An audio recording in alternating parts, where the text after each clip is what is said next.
Olá, o golpe militar faz 50 anos e o país parece estar vivendo uma verdadeira revisão de fatos e valores. Por um lado, as várias comissões da verdade têm trazido luz para períodos que permaneceram todo esse tempo ocultos. Nas ruas também se passa limpo as principais ideias daquele período. Nas maiores capitais ressurgem as marchas da família.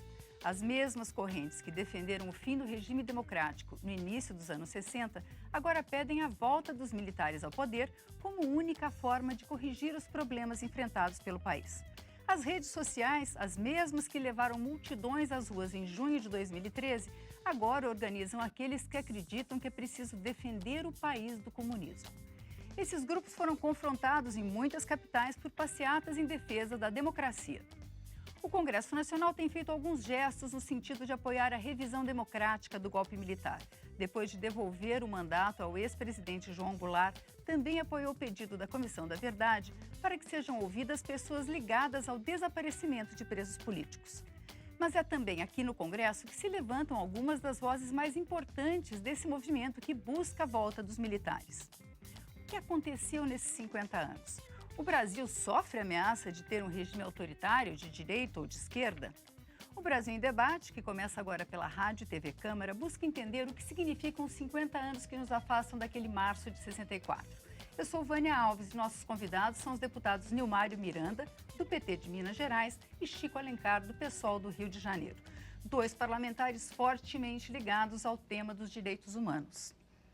Minha primeira pergunta não é do passado, mas é de agora. Nós temos quase 30 anos de democracia, né? Foram 21 de ditadura. O país mudou, a gente tem hoje as instituições democráticas se consolidaram. Deputado Nilmário. Olha, o fracasso das marchas da família foi uma vitória da democracia. Das marchas atuais. Atuais. As outras foram vitoriosas. A tentativa de fazer marchas que fracassou foi uma vitória da democracia. Mostra que nem a direita quer a volta dos militares ao poder. Eles defendem outras coisas que nós temos que discutir. Mas a volta dos militares, nem eles. Tinha membros das marchas que falaram que não querem a volta dos militares. Então, ela fracassou.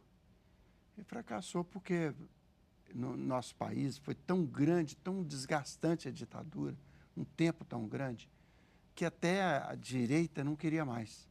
A direita tinha um poder econômico, os bancos, o latifúndio, as grandes empresas de qualquer natureza que patrocinaram o golpe e não queriam mais. Eles queriam governar diretamente o país, não queriam intermediários com os militares. Então, houve uma convergência. Digamos, a sociedade queria a democracia porque é pela democracia que ela pode se expressar. Seus conflitos, criar direitos, aplicar direitos, recriar direitos. Isso depende da democracia. A maioria do país queria isso. A esquerda também queria, porque aprendeu duramente, a duras penas, né, que é na democracia que ela pode lutar por seus objetivos da melhor forma. Então, houve uma convergência no fim com o cansaço da ditadura, com o desgaste da ditadura. Então, você vê, não se clama pela volta da ditadura dentro do Congresso. Aqui tem uma direita forte, fortíssima, mas ela não pede isso. Ela pede outras, manutenção de privilégios políticos, econômicos, sociais, culturais, mas não a volta de militares ao poder. O que mostra que a democracia é vitoriosa no Brasil. Isso não quer dizer que as coisas estão bem. Eu acho que agora é hora de analisar, passados 50 anos do golpe, quais são os novos desafios da democracia para ela avançar. Vamos chegar lá. Deputado Chico Alencar, ao mesmo tempo que a gente tem visto esses movimentos ressurgirem, mesmo que minoritários, existe uma grande crítica, é muito forte a crítica da sociedade ao Congresso, às instituições em geral. Como é que o senhor vê essa questão? Vânia, Nilmário, só uma pequena lembrança. A história, eu falo do meu lugar de professor de história, e mal chamado historiador, a história não é uma ciência exata. Isso é fascinante, está sendo objeto sempre de reinterpretações, de reanálises. E agora, por ocasião desse meio século do golpe de 64, é evidente, o país mudou muito, só do ponto de vista demográfico. Hoje nós temos uma população quase 3 vezes maior do que em 64. As comunicações, a televisão estava engatinhando, a internet não existia, enfim. O nosso parque industrial se complexificou muito. O Brasil mudou demais. E as contradições hoje são bem diferentes daquelas de 64. O contexto internacional mudou, você não tem mais a Guerra Fria, o pano de fundo do mundo polarizado entre a União das Repúblicas Socialistas Soviéticas e os Estados Unidos da América do Norte. O golpe de 64 teve um forte apoio dos Estados Unidos, Operação Brother Sun, há uma série de documentos que estão aparecendo agora que mostram como foi urdido aquele golpe a ponto da gente chamá-lo de civil-militar.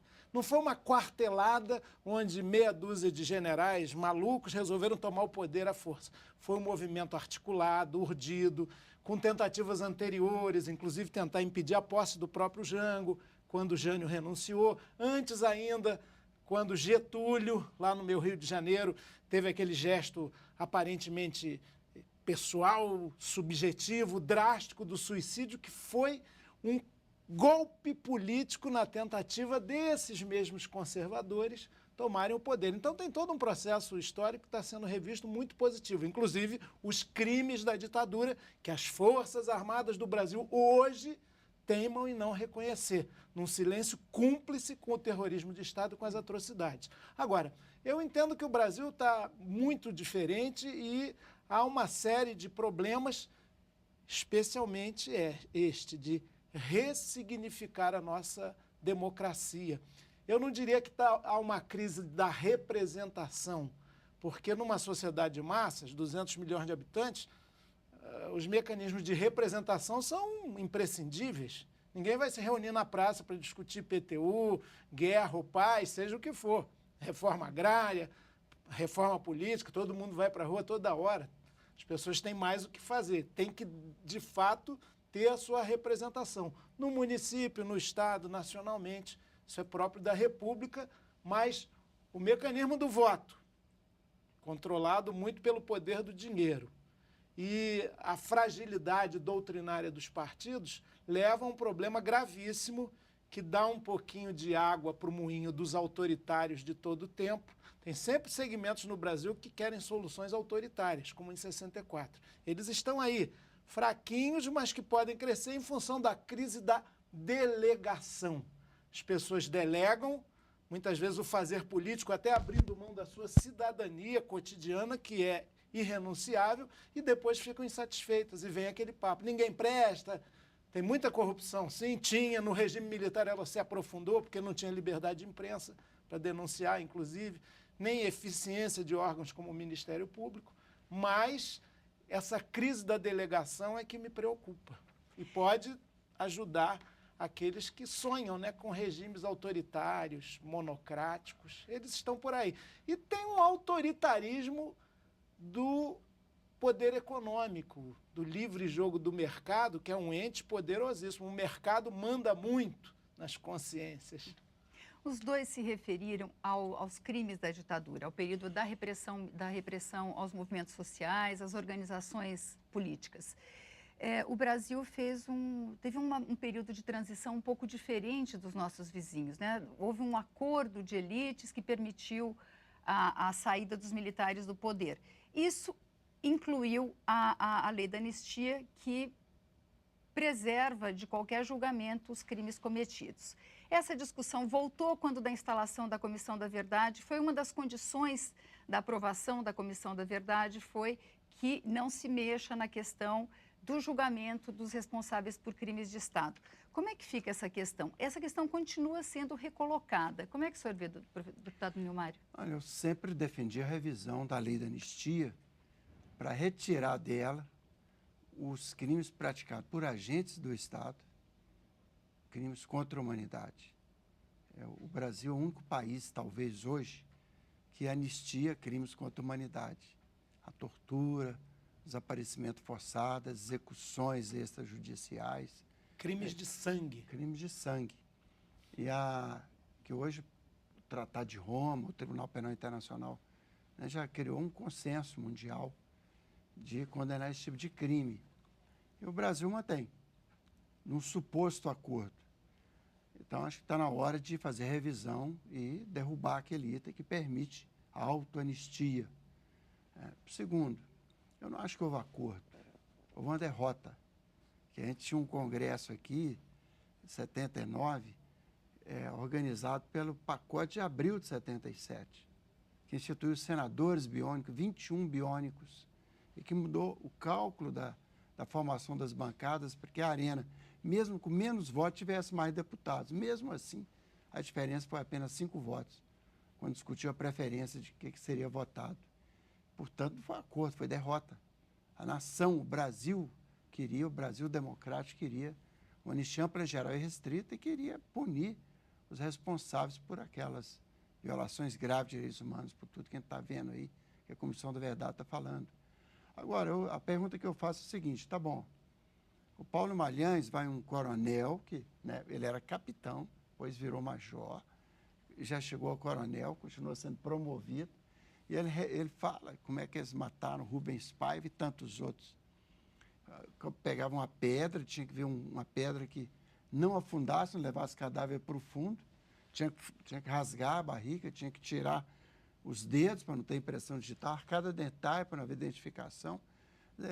Ele relata isso minuciosamente, como é que eles faziam crimes pavorosos. Fica por isso mesmo. O Brasil vai aceitar isso? Claro que não.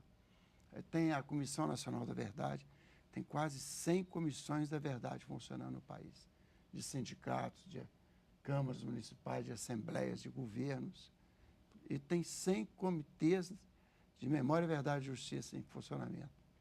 Tem uma profusão de filmes, documentários, peças de teatro, uma literatura vastíssima, trazendo à tona esses crimes, em toda a sua extensão, não é só o crime contra aquelas pessoas, a censura, crime contra a liberdade de expressão, crime contra a ordem democrática, de tudo que é valor democrático que a ditadura cometeu, e isso tem que ter punição. Então, tem que haver uma revisão da anistia. Você não tem como fugir disso. Já tem, o Ministério Público Federal já tem 74 processos que identifica quem sequestrou, para onde levou, como mataram os desaparecidos brasileiros. São 163. Já tem 74 processos. Alguns são arquivados na primeira instância, outros prosseguiram, foram arquivados, com base na lei da anistia. E o STF vai ter que definir isso de novo. Bom, a gente vai crime, saber... sequestro, né, o crime continuado. A gente vai fazer um pequeno intervalo agora, mas a gente vai continuar essa conversa sabendo por que diferença isso faz para a vida do Brasil hoje.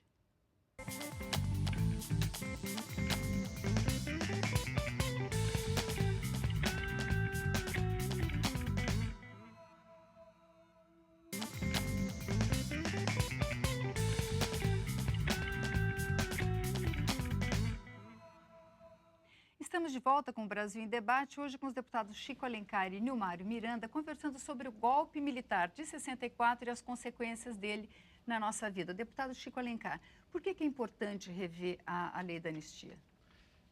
Porque exatamente ela acaba amparando atrocidades que foram cometidas em nome do Estado brasileiro, com recursos públicos, com aquilo que o regime sempre fez questão de proclamar, o regime militar, que ele estava nos marcos da legalidade.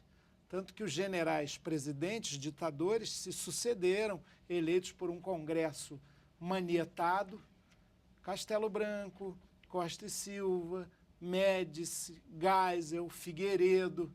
Nós tivemos também essa originalidade, essa jabuticaba política brasileira, que é a ditadura com os generais ditadores. Não foi um Pinochet que encarnou solitariamente, né, claro, com a sua junta militar, a ditadura chilena. Agora, isso tem consequências para o Brasil de hoje? Quer dizer, o Estado, o aparato repressivo no Brasil, ele se julga impune? Se julga. E, repito, até aqui, espero que isso mude, quem sabe esta semana tão importante, a cúpula das Forças Armadas na melhor das hipóteses, deixa esse assunto silenciado.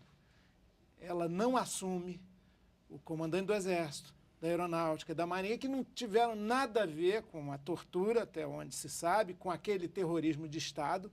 Eles silenciam, é um assunto que constrange, que incomoda o próprio ministro da Defesa, que é uma pessoa que tem plena consciência do que aconteceu, é uma pessoa de cabeça progressista e aberta.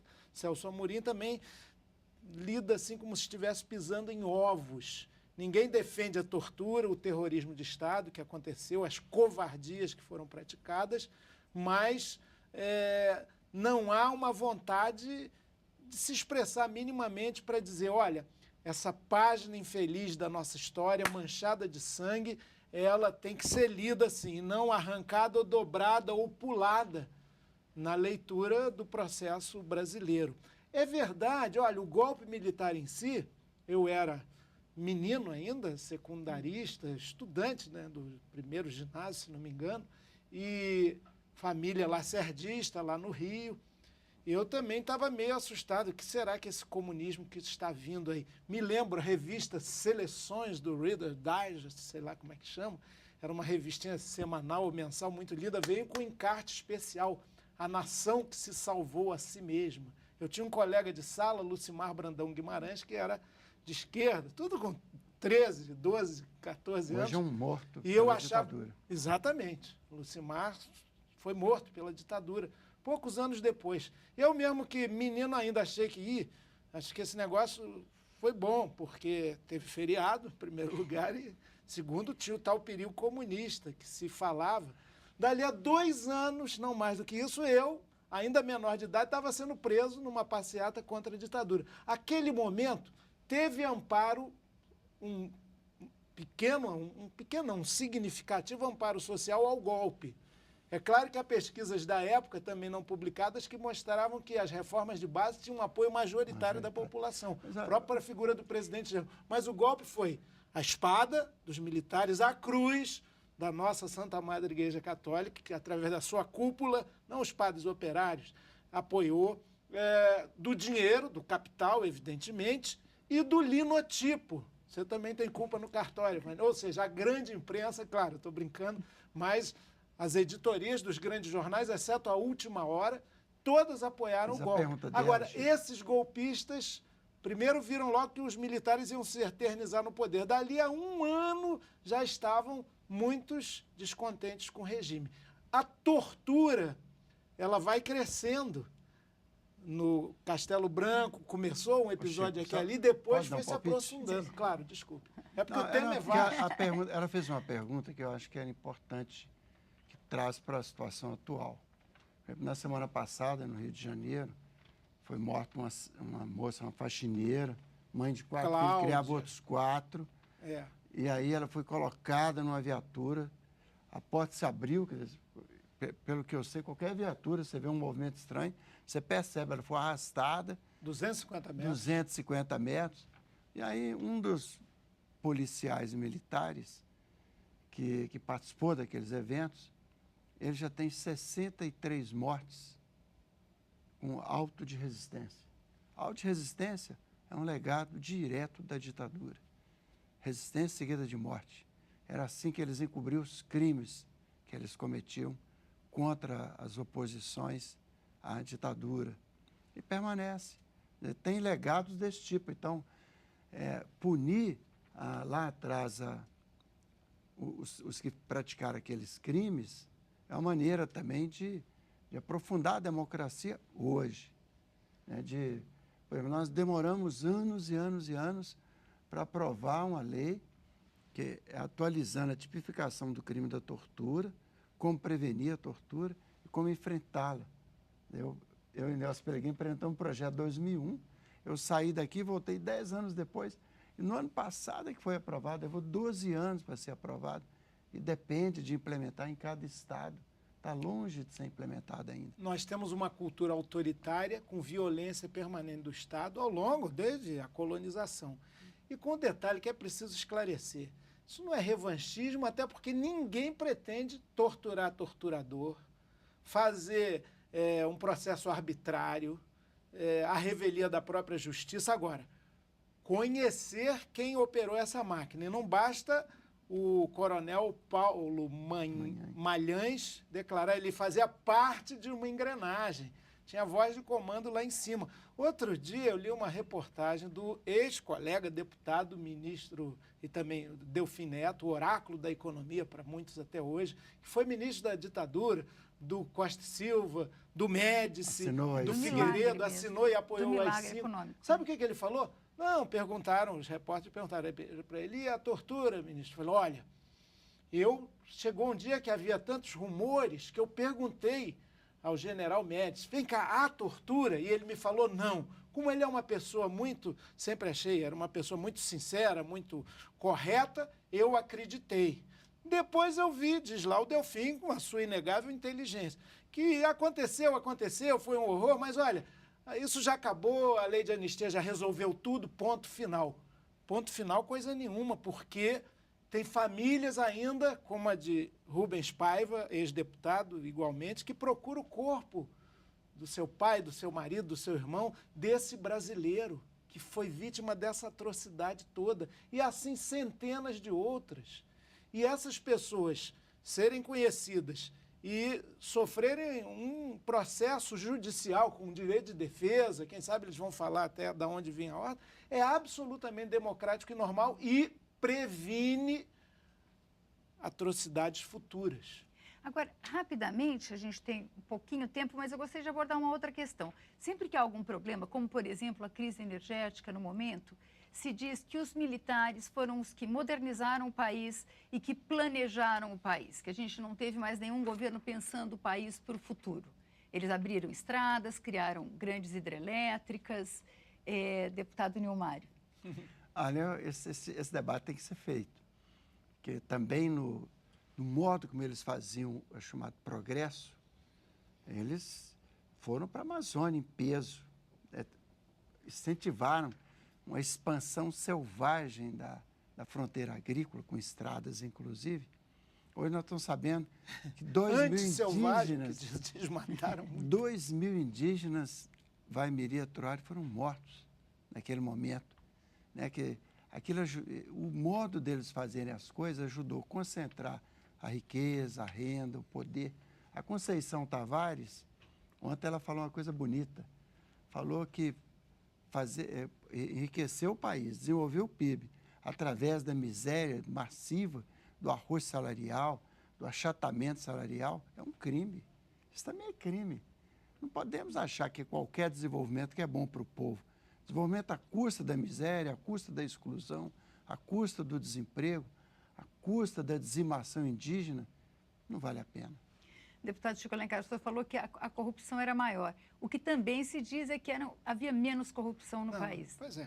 Falar isso com um país que tem censura à imprensa, inclusive os grandes jornais, havia matérias que não podiam ser publicadas, havia um censor militar dentro de cada redação, da Folha, do Estadão, do Globo. Em defesa da imprensa, o Estadão foi censurado quase todo o período da ditadura. Tinha que colocar, às vezes, para não ficar aquele vazio no jornal, ou receita de bolo, poemas do Camões. Eu cheguei a ler jornal assim, a gente já sabia que era matéria censurada. Então, essa não passa.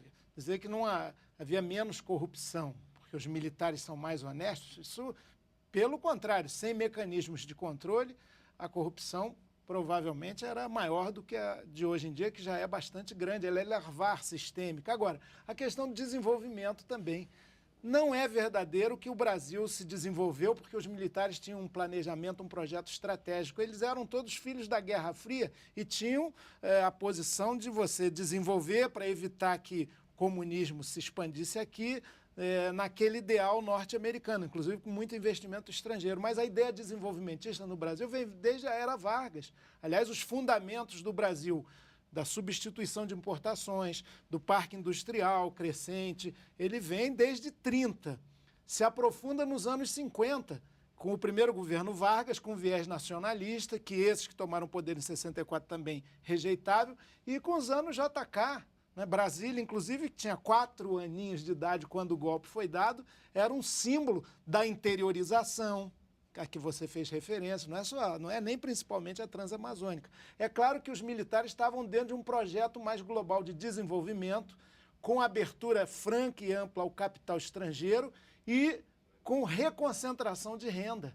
De fato, a situação do trabalhador continuou muito precária, com o agravante de que a organização sindical foi perseguida. Então, esses elementos que permitem mais distribuição de renda e mais justiça social não estavam presentes. Qual foi o crime do governo João Goulart? Querer fazer as reformas de base. Outro dia eu reli o discurso do Jango, no comício de 13 de março de 64, lá na Central do Brasil, no Rio. Olha, se você fizesse pequeníssimas adaptações, estaria falando para hoje, passados 50 anos. Reforma eleitoral para democratizar mais a representação, reforma habitacional, isto é, congelamento do preço dos aluguéis, direito à terra, reforma agrária, reforma urbana, enfim, da mobilidade, do trabalhador. Ampliação do ensino gratuito superior e todos ampliação do ensino gratuito superior. Quando eu fiz faculdade nos anos 70, sabe quantos estudantes universitários tinham, ainda que a população menor?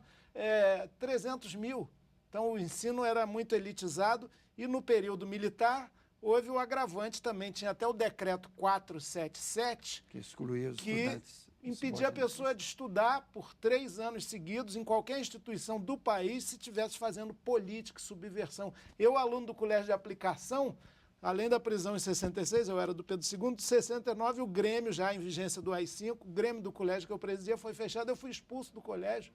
E eu era bom aluno, médio pelo menos. Então, foi um período trevoso, muito duro, página infeliz da nossa história, passagem desbotada na memória das nossas novas gerações, como cantou o Chico e o Francis, mas que precisa ser reavivada agora. Eu estou muito feliz com esse processo rico de debates que a Câmara, inclusive, está fazendo. E nós do PSOL estamos lançando essa semana do golpe, uma revista para olhar as origens do golpe, os seus efeitos, tudo isso que a gente está debatendo aqui. E a gente aqui no Brasil em Debate também tem feito uma série de programas para continuar. Essa conversa realmente ela é insuficiente, a gente vai continuar em diversas edições para a gente conseguir relembrar um pouco e pensar sobre esse período. Muito obrigada, deputado Nilmar Miranda, muito obrigada, deputado Chico Alencar, e obrigada a você, a sua audiência, e convido você a estar aqui conosco nos nossos próximos programas.